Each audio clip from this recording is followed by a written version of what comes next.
Salut Mickaël, Salut, est-ce que tu peux te présenter déjà? bien sûr, je m'appelle Mickaël, je suis chiropracteur, diplômé depuis 2016 et j'ai commencé en 2017, janvier 2017. Tu es formé de quelle école? IFEC Paris, il y a aussi IFEC Toulouse, c'est la même école avec une entité à Paris, donc une entité à Toulouse. Est-ce que tu as fait des formations post-diplôme?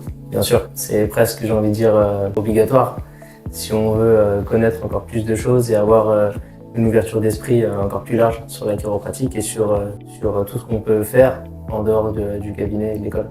Qu'est-ce que tu as fait comme formation du coup? Waouh, j'ai fait plusieurs formations, alors je n'utilise pas tout.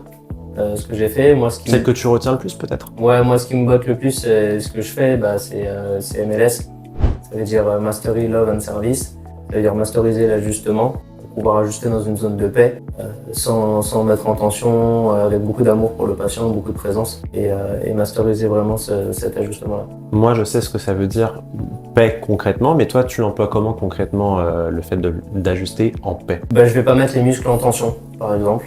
Ouais, ça c'est super agréable. Moi je suis ostéopathe et on en avait déjà discuté ensemble, c'est que nous quand on va faire, comme on a appris, il y a une technique qu'on apprend dans le structurel où on va manipuler et on va aller à la limite du moment où on doit manipuler, mais souvent le patient il va être en tension, d'autant plus au niveau cervical, et toi tu m'avais expliqué que justement tu ne mets pas justement en tension pour pouvoir manipuler, c'est ça? Exactement. Et ouais. c'est ça ce que tu appelles la zone de paix toi? Exactement. Ok. Souvent même, on n'utilise même pas la tétière en fait.